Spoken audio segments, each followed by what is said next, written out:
Well, hello, everybody. We are going live with today's ATS COVID-19 Critical Care Training Forum. I'm just going to banter around for a quick 35, 40 seconds to let everybody filter in. But in the meanwhile, just some housekeeping stuff. We have a fantastic panel of experts who are going to be talking today, sharing their experience and the evidence. So if you have questions, please share them with us in the chat box. We will be monitoring it, and we'll try our best to address them. So in the spirit of starting on time, today's session will be covering sort of the change in evidence or the more knowledge you've gained in the different therapeutic options for COVID-19.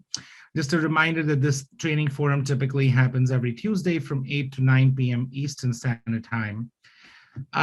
Today's session, I'll be moderating. I work at Crouse in upstate in Syracuse, New York, which is actually slightly sunny today, surprisingly. We have Dr. Lynn, who's a PalmCrit fellow at UCSD. She's interested in medical education, post-BMT immunosuppressive state, which I thought was very fascinating, and also works with Dr. Crotty Alexander on her research on e-cigarettes. So I know that they'll be putting out some interesting papers as the pandemic hopefully keeps waning off. Next, we have Dr. Abdur Husain, who's also a fellow at UCSD, very interested in ARDS, septic shock state, and he told me today that his primary interest in pulmonary world is in lung cancer. Dr. Cameron McGuire will be closing out our stellar panel. Also a fellow at UCSD, we made sure that we had the whole stellar crew from the fellowship showing up today, interested in medical education. He likes pulmonary vascular diseases and is also doing some work in pulmonary physiology and gas exchange in critically ill patients. And finally, we have our Commander-in-Chief, Dr. Crotty Alexander, who has spearheaded this venture. She is also at UCSD, but has really been the driving force in this collaborative effort. Her research has been, amongst many other things, in how she has her own, as she says, distinct panel of patients who have vaped or used e-cigarettes, and their group has informed the practice in that area for a long time. So with that, let's get started. Quick review about all the topics we've covered in this forum in the past. If you Google ATS COVID Critical Care Training Forum, you should be able to access all of these webinars that have been conducted, including the slides for most of them for your reference. You can also hit this link. We can also post this in the chat for you to access. And as usual, special thanks. Can't believe we've been saying this for a year to this fantastic crew of fellows and ADS staff who have really, this was fun and interesting for the first 2 months. And then this has truly been a labor of love, as I was tweeting about a few days back. So I cannot thank you guys enough for doing this week in, week out. So with that, here's a quick QR code for you to look up with your phones. It'll take you to our feedback site, and you can let us know what you think about this session, and if you would like us to cover any other topics as we go forward. This feedback is what we use to sort of design for the session, so please do take a minute to fill this out for us. With that, over to you, Dr. Lynn.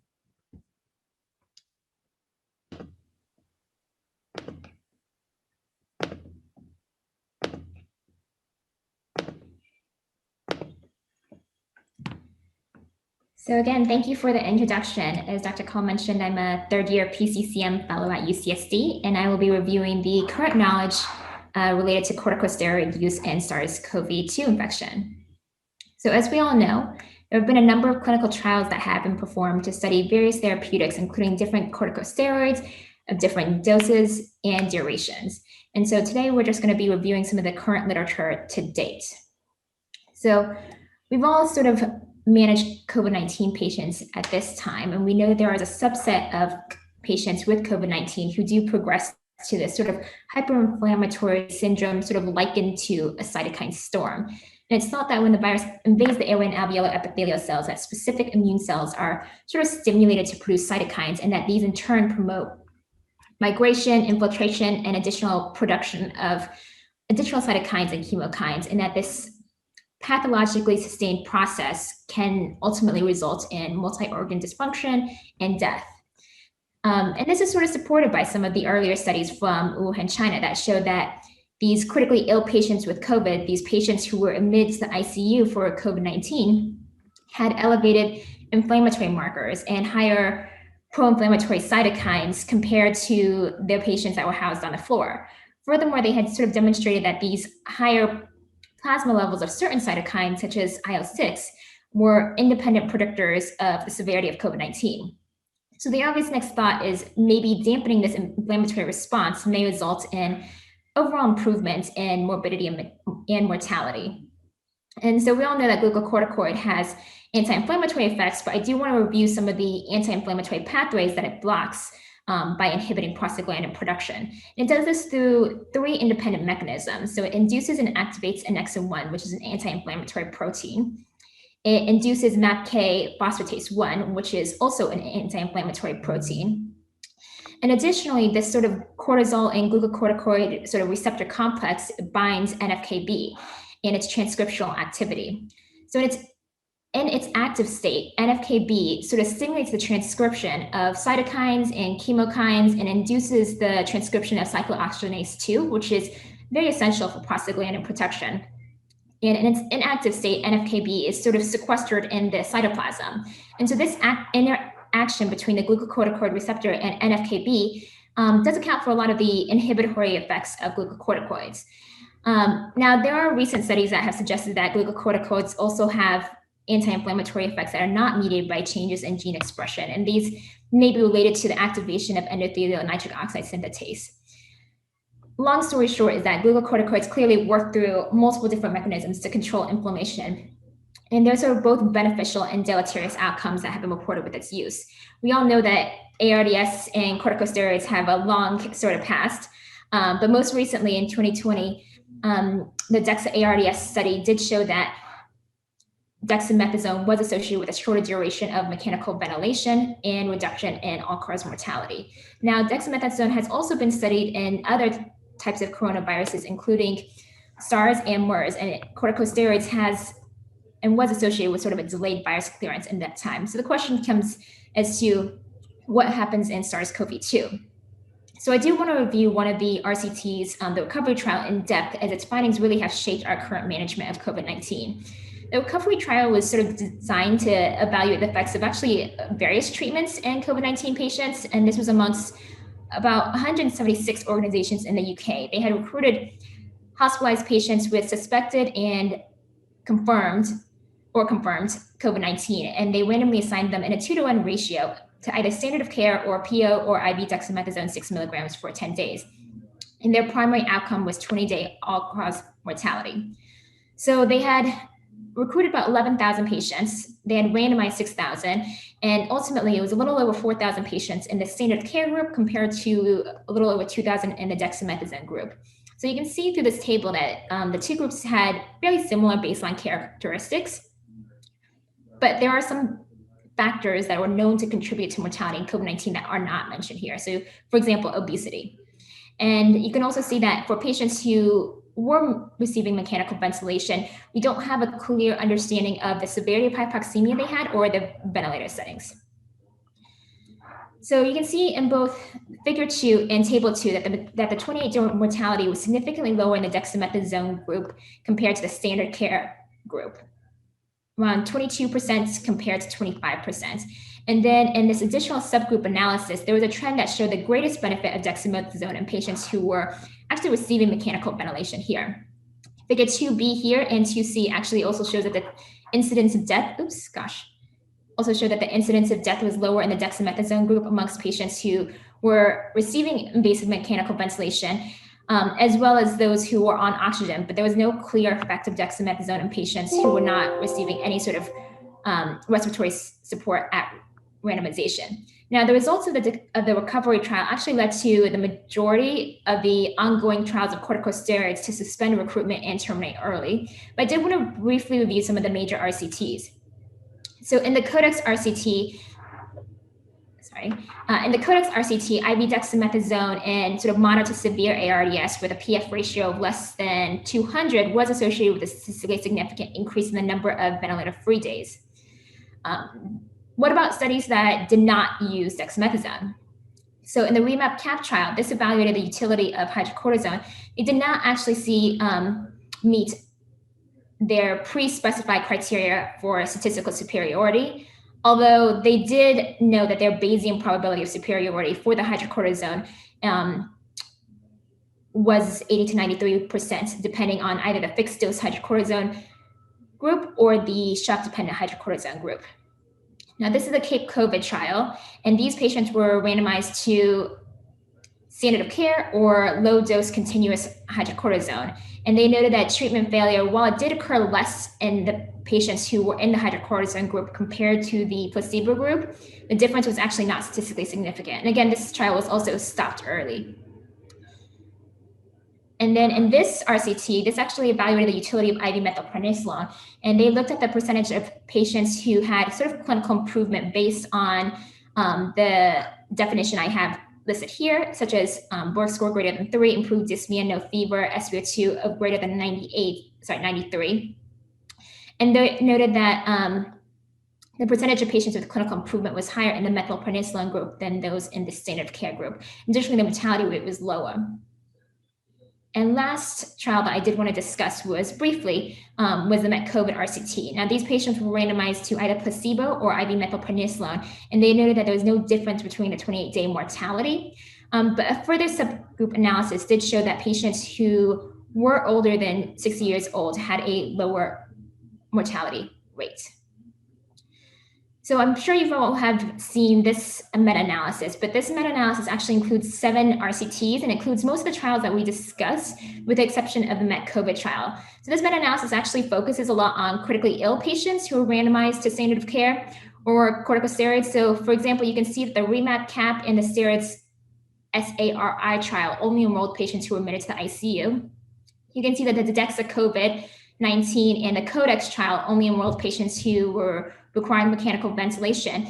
And this meta-analysis actually only included the data for the patients who were mechanically ventilated from the recovery trial. Now, they did evaluate different doses of corticosteroids. So they did include high and low doses of dexamethasone, low doses of hydrocortisone, and high doses of IV methylprednisolone. And they ultimately included a total of about 1,700 patients, 1,000 who were in the usual care group and around 600 to 700 in the corticosteroid group. So you can see that there are some concomitant therapies that have sort of varied. And you can see that the recovery trial did provide the majority of the patients, and so it did have most weight in this meta-analysis. So there was an absolute mortality rate of around 32% with the corticosteroid group compared to the mortality rate in the 40% in the usual care or the placebo group. And this did result in an absolute mortality reduction of 8%. So in this prospective meta-analysis, the authors demonstrated that basically administration of corticosteroids was associated with a lower all-cause mortality. Now, they also did additional subgroup analyses, and they did show that the odds ratio for the association between corticosteroids and mortality was similar for both the dexamethasone and the hydrocortisone group. However, this was only statistically significant for the dexamethasone group. Additional subgroup analyses also show that the association between corticosteroids and lower mortality was actually greater in patients who were not on mechanical ventilation and also greater in patients who were not on vasoactive medications. And this is actually really interesting because if you can recall in the recovery trial, there was actually a trend showing that the greatest benefit of dexamethasone were in patients who were mechanically ventilated. And then I did want to bring up one last meta-analysis. Now, this meta-analysis included 5 RCTs. It focused on COVID patients of any severity. And so it actually included the recovery patients that were not considered critically ill, and it also included the COVID trial. Now, it too showed a reduction in mortality in the subgroup of patients who require mechanical ventilation, but notably they had noted that the use of corticosteroids actually increased mortality in the subgroup of patients not requiring oxygen.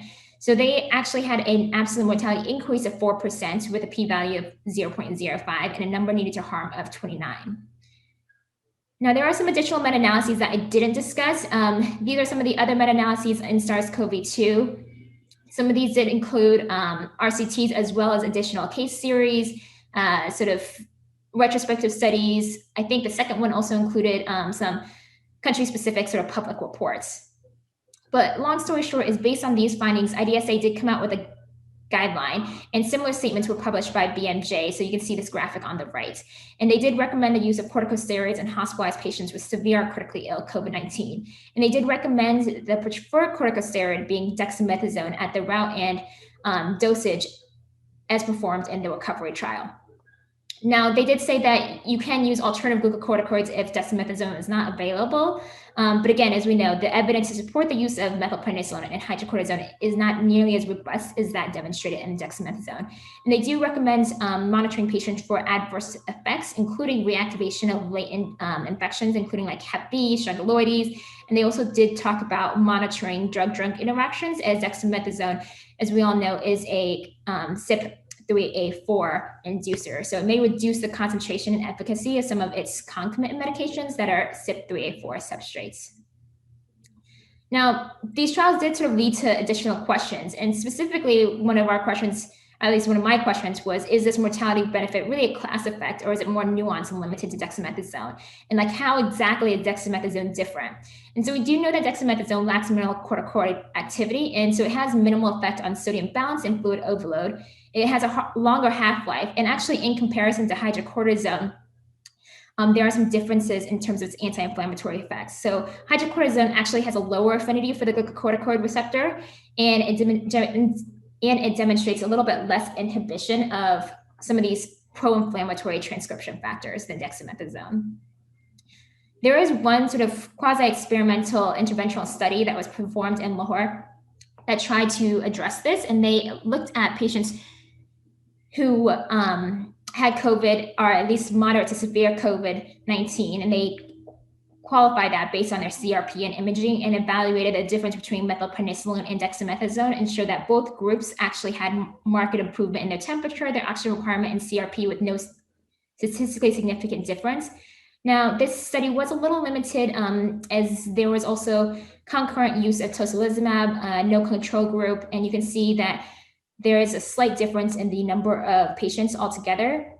So there were about 65 patients in the IV methylprednisolone group compared to 35 in the dexamethasone group. And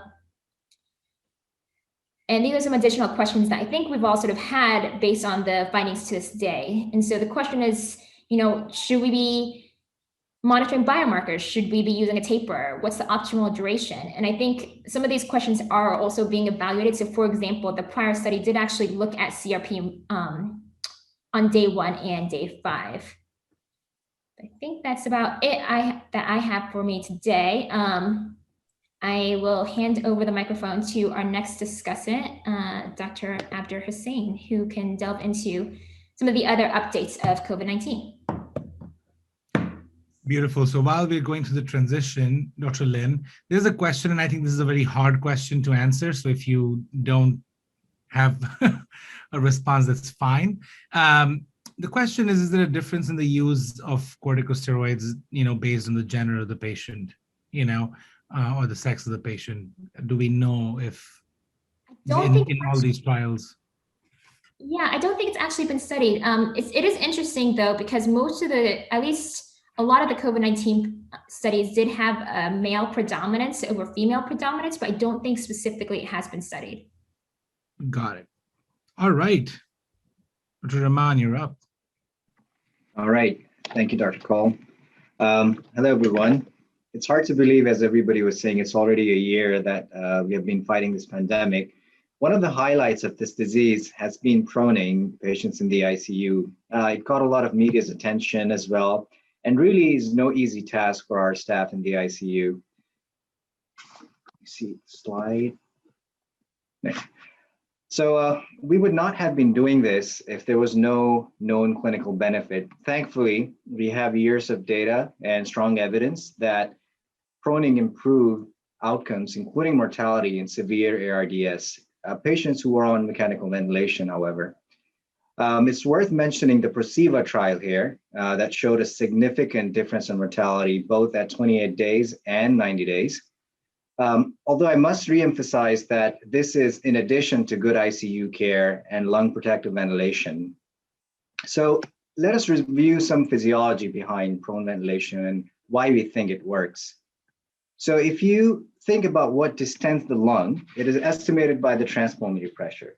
Now, the transpulmonary pressure is the difference between your airway pressure and the pleural pressure. In supine position, the dorsal pleural pressure is higher than the ventral pleural pressure right here. So you may have a little more over distension here, and you may have more atelectasis over here. But when you prone these patients, the idea is that you have less of a difference between these two pleural pressures, the dorsal and the ventral, so that there is more homogeneous ventilation. That may lead to less ventilator-induced lung injury, improved VQ mismatch, but there are also other proposed mechanisms. For example, the anatomy of your heart and the diaphragm squishing the lungs when you're in supine position. And also some argue that when you prone these patients, you have better secretion clearance.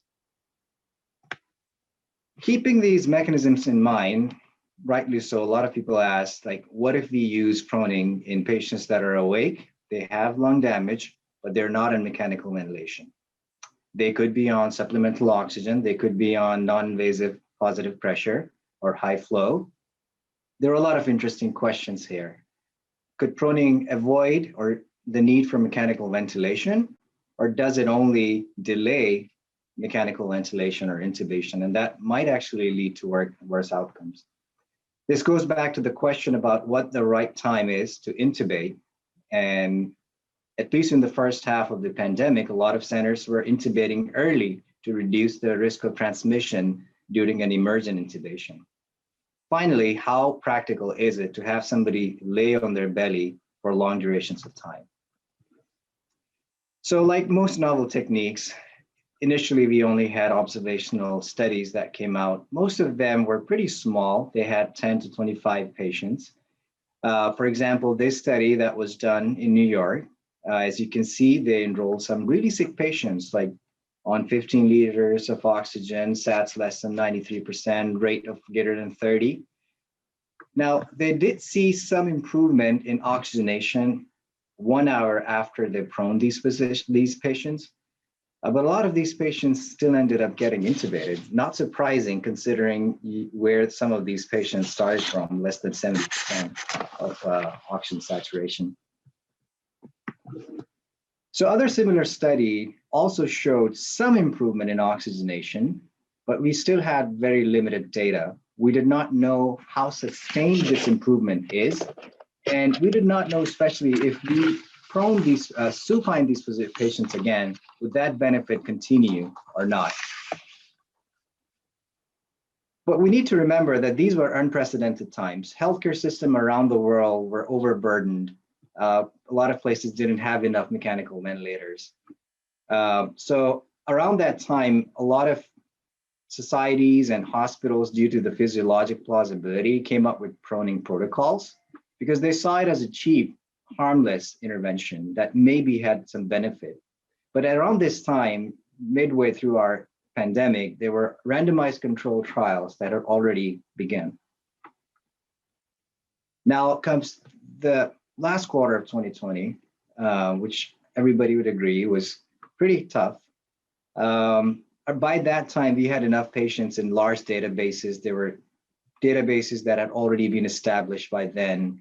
There was a large observational study that was published from out of Spain. It was multi-center, included 36 different ICUs, and it had 199 patients, of whom 55 were prone. And they were more than 16 hours of proning. And they were only on high flow, non-invasive was not included in this cohort. As you can see from these Kaplan-Meier curves, there was no difference in mortality at 28 days, nor did it decrease the risk of intubation. What was most interesting to me was that patients that were prone and on high flow, this actually delayed intubation by a couple of days. So finally, in 2021, as 2021 brought some optimism, there were more studies that came out. One of them was a meta-analysis, which included about 364 patients from 18 very heterogeneous studies, most of them case series, observational, some retrospective, some prospective. Some had patients in the ED, some had in ICU, some were from general ward. So again, very heterogeneous studies that were included in this meta-analysis. They highlighted the data pretty nicely in these forest plots, but really what I could take away from this study was incidence of intubation, which was about a third of these patients that were awake and prone on oxygen ended up intubated. And the mortality that they found in this cohort was about 14%.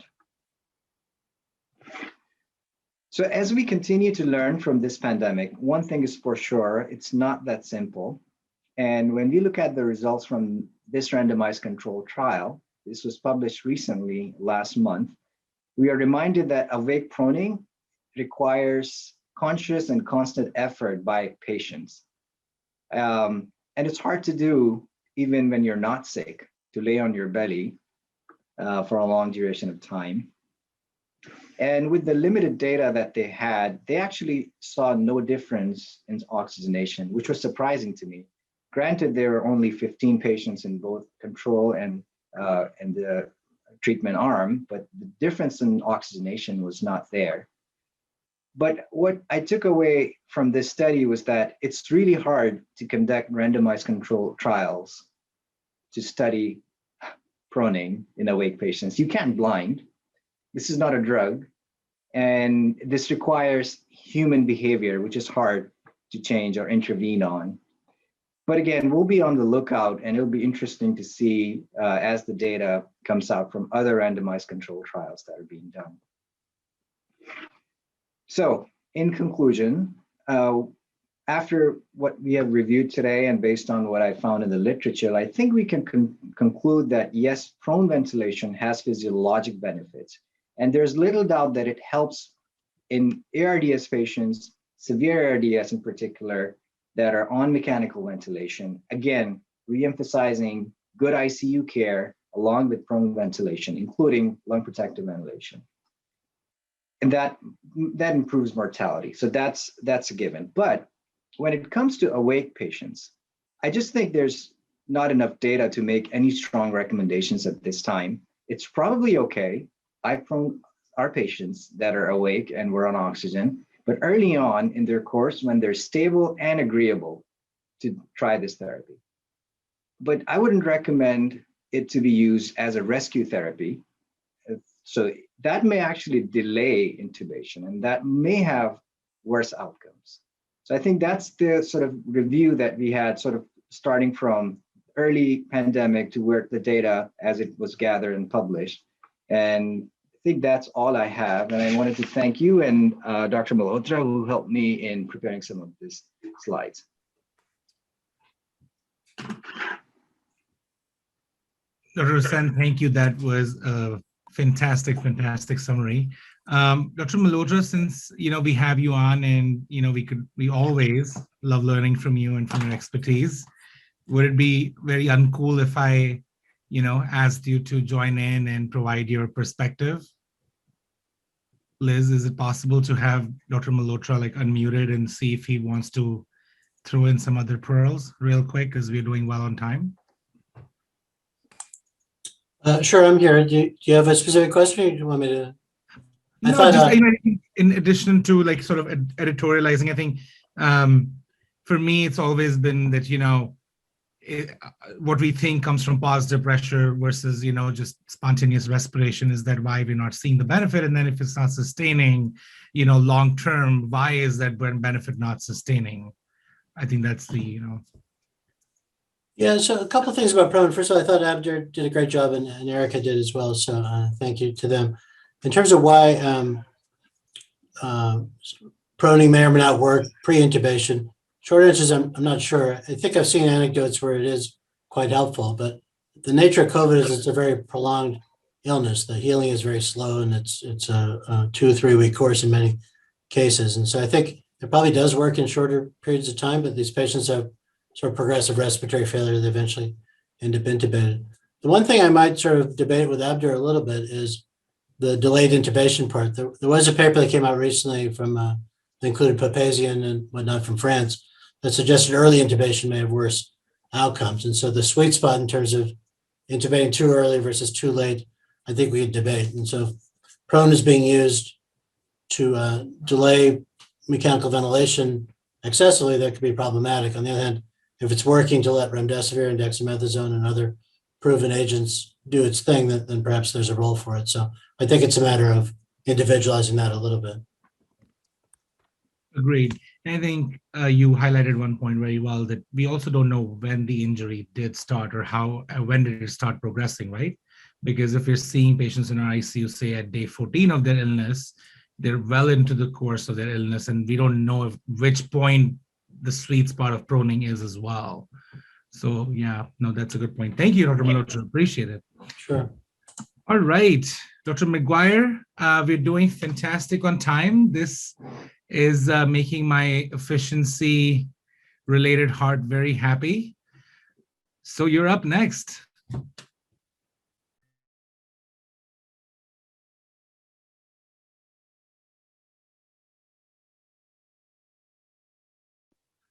Can everybody see my screen and my slides? Yes.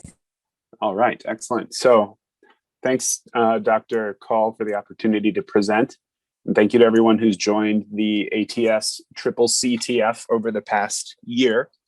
I'd like to take a moment actually and just do a little thing and have everyone just observe 15 seconds of silence starting now.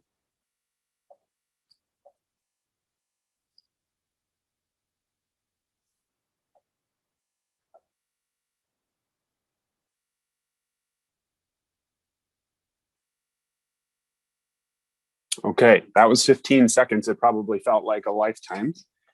So that 15 seconds is actually really important. In the past year, a little over a year, since December 31st, 2019, approximately 2.6 million people have died of this disease that we know about. It's certainly way higher than that. If you break up the past year of the ATS CTF into minutes, that's 624,960 minutes. When you do the math, that means that one person has died every 15 seconds over that interval. So for the year that we've been doing this, people have been dying at a rate one per every 15 seconds of silence that we just observed. So thank you to everyone who did that. I'm going to go over one last set of potential therapeutic interventions in COVID-19 that has been murky, to say the least, over the past year. By the end of this presentation, it will still be murky. It will still be very murky, but I'm hopeful that it is slightly less murky and that you can make a little bit of sense out of some of the data and a lot of the observational data. So let's start by telling you a story. Back in March, 1 year ago, these two papers came out in close succession in JAMA and The Lancet. They have since been cited nearly 14,000 times. I think I could labor the rest of my life in research and all of my citations combined wouldn't achieve that. So props to Drs. Wang and Zhao from the Wuhan province of China, basically showing that D-dimer levels in patients who died of the novel coronavirus at that time were significantly higher in patients who died than in those who did not. This sort of led fuel to the thought that perhaps there was some sort of pathologic difference to COVID as compared to other types of diseases that caused respiratory failure complicated by moderate and severe ARDS. This went on to include a bunch of incidence measurements of venous thromboembolic disease in COVID-19 positive patients. So a guy who's really well known for his research in PE as well as chronic thromboembolic pulmonary hypertension, Dr. Klok from the Netherlands, wrote two papers in quick succession in April showing the cumulative incidence of both venous and arterial thrombotic complications from COVID. He initially published a paper that sort of had a plateau at day 15 that was prone to immortal time bias. This curve that you're seeing down here is in his second paper after he followed up the 76% of patients who were still hospitalized in his initial paper. Just to kind of put it in context, there have been hundreds and hundreds of papers that I could put here. So I just figured I'd take a meta-analysis showing a lot of the different papers that are highlighting the overall incidence of venous thromboembolism in COVID-19 patients. This meta was published, I believe, a few months ago. And what you'll notice here with the small, very tight diamond just to the left of the dotted red line is the prevalence of VTE overall in COVID-19 patients in whom they did not screen for the presence of VTE with imaging. VTE was defined as DVTs of the lower or upper extremities as well as pulmonary embolism. And the rate was 9.5%. When you look for it, you find it. Whether it's relevant or not is a different question given the sensitivity of some CT scanners, but you'll notice this very wide triangle, which means the confidence intervals are much worse in this meta-analysis, has an incidence rate of 40+% in patients who were screened for VTE. But since the numbers in the unscreened population were significantly higher, the total number and the total incidence is about 14% across all of these meta-analyses, which included nearly 30,000 patients. So again, a lot of those data were published in various trials throughout March, April, and May. And then starting in May, we got some really dramatic images published in 3 separate studies. So first, Wickman et al. Published this paper in the Annals in mid-May or early May. It was an N of 12, but 7 of the 12 patients who underwent autopsy had venous thromboembolism. Here in panel C is a picture of the PE from their paper in one of their patients who died of said PE. And here is a picture of a DVT in a different patient. Less than a month later, a group from New Orleans published this paper in 10 patients. Here you can see the clots in the gross lung sections.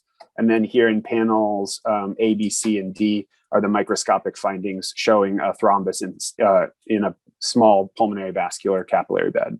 And then the largest autopsy study that was published in 2020, there's subsequently been one in 2021 that I didn't include, was of 32 patients where they had a very high rate of pulmonary vascular disease, microthrombosis in particular.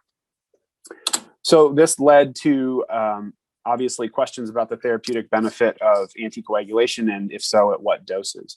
And it's actually astounding. This paper, which was published by Paranjpe Fuster et al. From New York, which came out as a very small letter to the editor in the Journal of the American College of Cardiology in August, has been cited nearly 900 times as well, despite being a letter to the editor and not an actual full trial. But it's a 2-page paper where they basically discussed their own institution's results with therapeutic anticoagulation in all patients, which was nearly 2,800 because of the surge of patients that New York saw back in the fall and winter initially of the disease, and then again this past fall. These were all in the initial surges that we recall back from sort of March through June that New York and Seattle were sort of at the forefront of.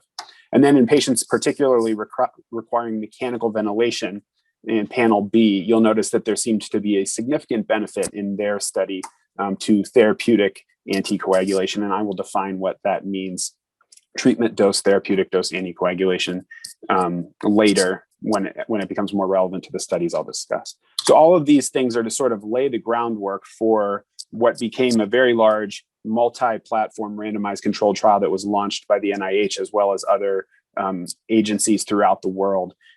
This was the press release in September, mentioning this group Active, which is a group that's predominantly here in the US with a few places in Spain.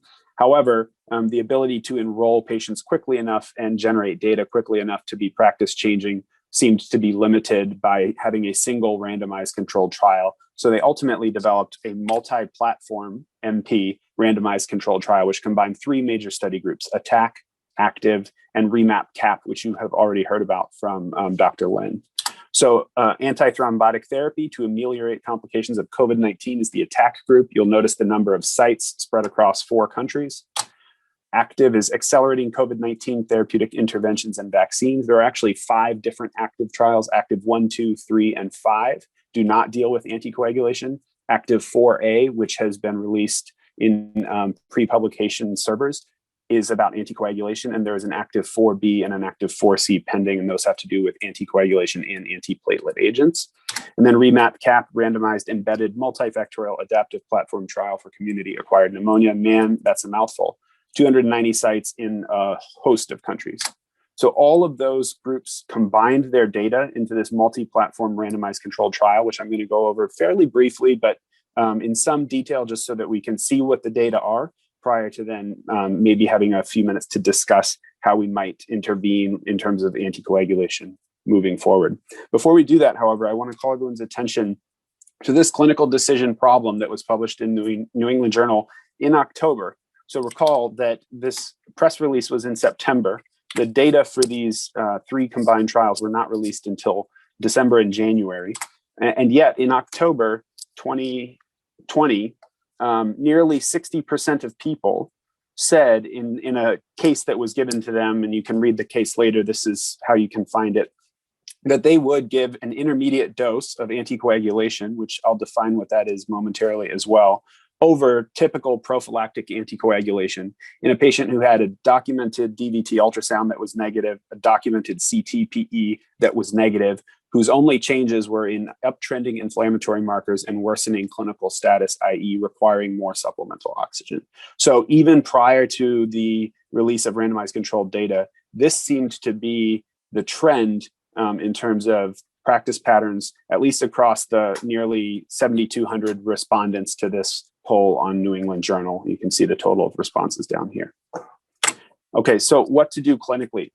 Well, one would not be judged if one were completely flummoxed by the following 2 releases. Within 1 month, the NIH released this first press release saying that enrollment was paused. And then 1 month later, that blood thinners decreased the need for life support and improved outcomes in hospitalized COVID patients. And unless you read these press releases really closely with an eye toward trial design, you would be kind of confused. So it turns out that critically ill patients and hospitalized COVID-19 patients were not the same in these trials. And that's what we're going to talk about very briefly. So this is the overall, and these are the slides from the combined attack, remap, cap, and active 4A group, basically showing that there was a superiority to therapeutic anticoagulation in moderately ill patients. So these were moderate state is considered hospitalized, but not requiring ICU level of care. And that there was futility to therapeutic anticoagulation in severely ill patients. So to get into that a little more closely, they stratified patients based on a primary outcome of organ support free days. Organ support was defined as supplemental oxygen through high flow, non-invasive ventilation, mechanical ventilation, ECMO, or vasopressor support. I was not able to find the vasopressor cutoff doses. So if you were on a single microgram of phenylephrine, did that count? Or did you have to be on at least 50? I'm not sure. But those were the different types of organ support that they included. So in those who were moderately ill, moderate state, who had either high or low D-dimers, or they didn't have a D-dimer, there was a significant difference, and we'll get into this statistical significance momentarily, between therapeutic anticoagulation, which is the smaller numbers in terms of the total number of patients who required organ support over the next 21 days, which is this continuous bar graph here, versus those who just got thromboprophylaxis dosing. So again, prophylactic anticoagulation dosing. And you can see the difference of 7% and 6% in the 2 different D-dimer stratifications, and then 7% in the unknown D-dimer. And then there was not a significant difference in the severe patients. This was not a primary outcome. Mortality was lumped in with organ support free days as sort of a combined secondary outcome, but they did a subset analysis in their interim analysis, which showed a 2% decrease in mortality with therapeutic anticoagulation in patients who were not critically ill. They did not see a decrease in mortality. If anything, they saw nearly a 3% increase in mortality in severely ill patients who received therapeutic anticoagulation over usual care prophylactic anticoagulation. So before we move on, I'll just quickly define how they defined anticoagulation. So they had 3 groups of anticoagulation in these trials. Usual care thromboprophylaxis was defined as 40 milligrams of subcutaneous low molecular weight heparin unless the patient's creatinine clearance was low enough that they warranted 30, or 5,000 units subcutaneously of unfractionated heparin Q8 hours or Q12 hours, depending on creatinine clearance. Therapeutic anticoagulation was defined as 1 milligram per kilogram of low molecular weight heparin twice a day, or 1.5 milligrams per kilogram daily. Or if they were using unfractionated heparin infusions, which were not as favored as low molecular weight heparins, then the goal was to target an activated PTT time of 1.5 to 2.5 times the upper limit of normal. So that was considered their therapeutic basement, and they wanted to exceed that value if they were using unfractionated heparin. They did not include direct oral anticoagulants, including direct thrombin inhibitors, and they did not use vitamin K antagonists such as warfarin. So because patients were receiving, the intermediate anticoagulation group, which we'll talk about in a second, was basically half of that. So 0.5 milligrams per kilogram body weight of low molecular weight heparin BID, or 1 milligram per kilogram Q day. And they didn't really use unfractionated heparin as an intermediate anticoagulant in these trials. So because we're talking about anticoagulation, we can't get away from this without talking about major bleeding. So major bleeding rates in this trial are listed here. In the moderately ill patients, there was an increase in major bleeding, which was defined as bleeding into the brain, the eyes, joints, muscle beds, retroperitoneal space, GI bleeds, or large massive hemoptysis events. They were also defined as a 2-point drop in the hemoglobin over a 24-hour period without an alternate explanation, or requiring at least 2 units of packed red blood cell infusion. All of those were lumped into the major bleeding endpoint in these trials. The therapeutic anticoagulation group had a 7.7% increased risk of bleeding in the moderately ill patients, and a nearly 2% increased risk of bleeding in the critically ill or severely ill patients. And then here are the listing of the thrombotic events. And as one would expect, the therapeutic anticoagulation groups in both the critically ill and the moderately ill patients had significantly less thrombotic events on therapeutic anticoagulation. Okay, so that is a really quick overview of an incredibly complex multi-platform trial with shared endpoints that have some differences, but overall relatively similar endpoints, relatively similar stopping rules, and 3 separate data safety monitoring boards that all had to agree that these press releases would be released based on these interim analyses. We may have some time to discuss these trials a little further in the chat, but in the interest of time, I'm just going to conclude with a couple of thoughts. So first, shout out to one of my mentors, Dr. Fernandez, who's very interested in pulmonary embolism and anticoagulation for the next slide. But this finding here, the 2-point drop in mortality in the moderately ill patients who are receiving therapeutic anticoagulation is really sort of the hot buzz of these press releases that people are trying to wrap their mind around. It's not entirely clear why this result occurred. There are a couple of thoughts. One is that these patients were perhaps less ill to begin with, and maybe benefited without having the other accrued comorbidities that critically ill patients have that put them at a higher risk of the bleeding, which we saw at significantly increased rates in the critically ill patients, such as GI ulcers from stress or being mechanically ventilated, et cetera. There's another thought, though, and this is actually out of UC San Diego. Dr. Clausen and his group put together an incredible Cell paper. It is dense. I tried my best to go through it, but I will summarize it in about 15 seconds using their visual abstract here, which is that the novel coronavirus requires these ACE2 molecules to enter the cell, but they actually utilize heparin sulfate to sort of help recruit another cofactor that helps them enter the cell, this TMPRSS2. And I'm not going to say much more beyond this without quickly getting out of my comfort zone. But the use of this heparin sulfate molecule helps maximize their efficiency of recruiting these entry proteins, allowing them to enter the cell and then undergo viral replication, thereby propagating within bronchial epithelial cells and all of the other cell types that have been described in these various autopsy studies.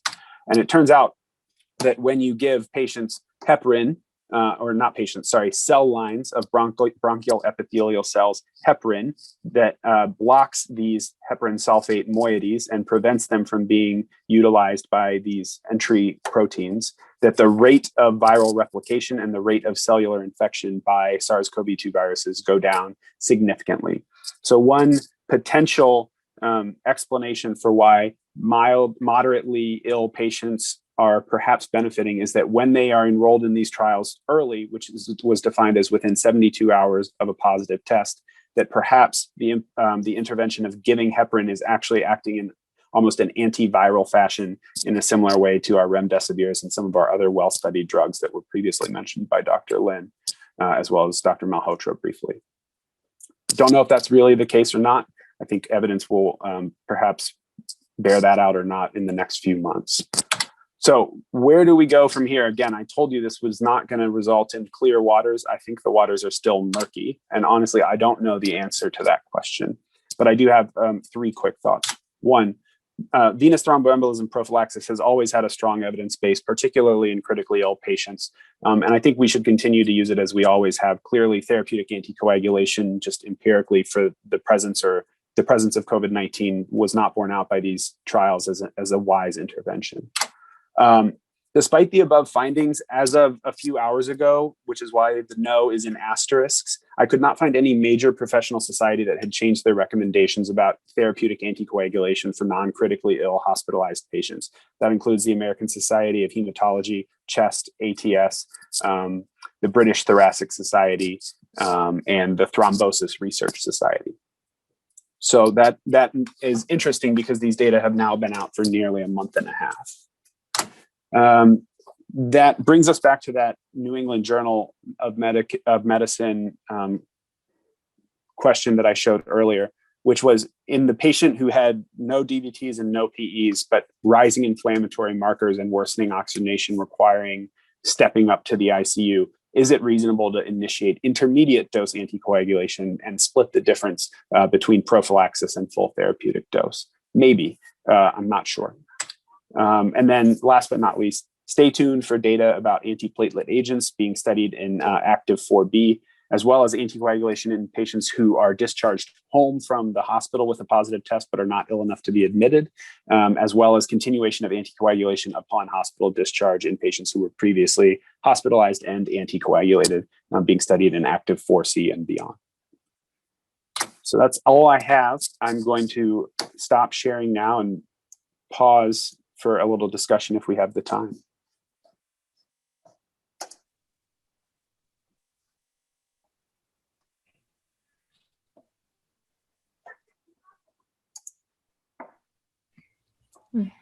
Viren.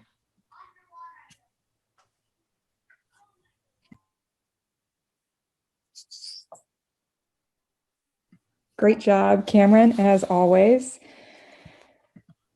I am just taking a quick look in the chat box. I don't see any urgent questions, except Margarita did ask whether we would recommend doing a CT angiogram as our first line study in COVID patients. So Cameron, if you want to take a stab at that. Yeah, I think it's a great question. And it's one that's kind of has some balancing measures on the other side. A lot of the patients who are critically I'm only taking care of critically ill patients, Margarita. So on the balancing side of that question is that getting someone down safely to a CT scanner to look for a PE sometimes is a huge challenge.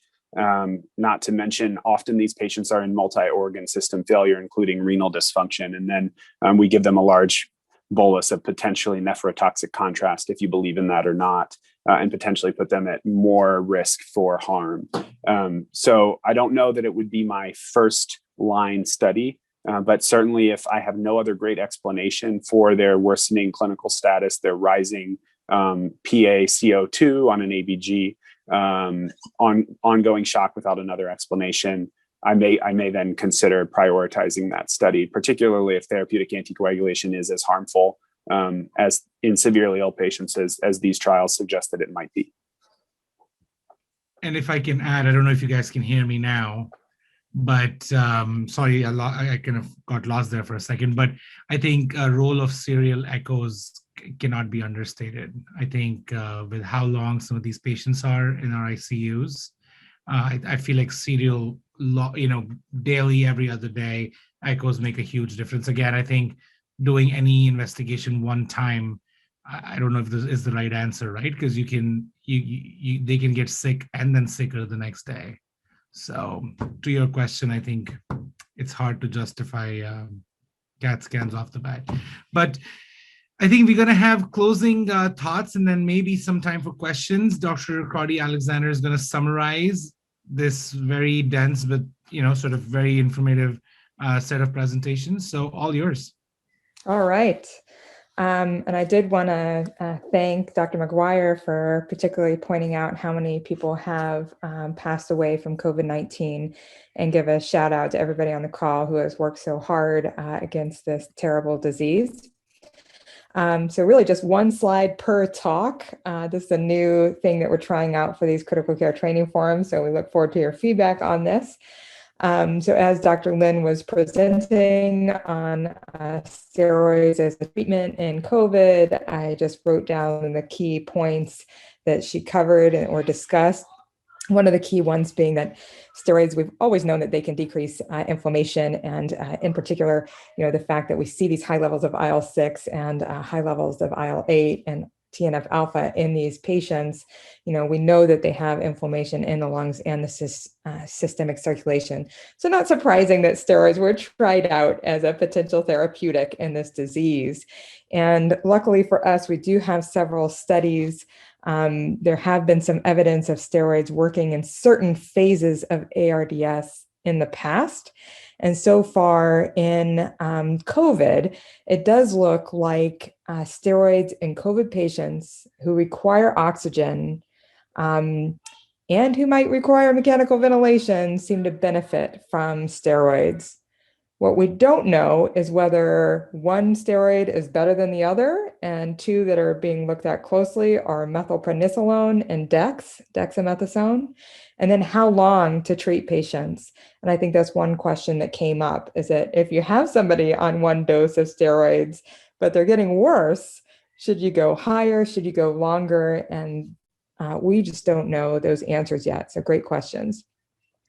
For Dr. Husain, who covered proning, we love proning because it seems clear that it does provide physiologic benefits, and that part of that is VQ matching. There's been some nice little studies showing increased oxygen saturations after 1 hour. And so the overall takeaway is that we should use proning in our intubated patients with severe ARDS, as this has been shown to decrease mortality. But in our non-intubated patients, and I thought Dr. Husain did a good job of really going through these multiple studies that we've all looked at in detail to try and pull away the most important pieces, is that doesn't seem to be as clear, and that there isn't clear evidence that mortality is improved.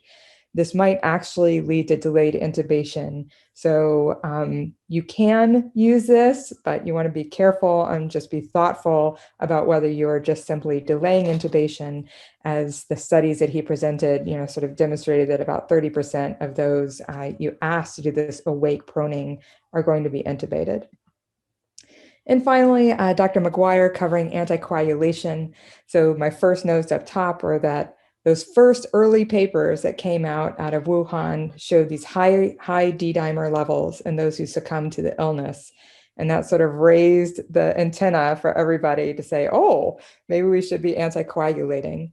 And then the next pieces of data showed that the incidence of venous thromboembolism, VTE, and COVID-19 appears to have a total incidence about 14%.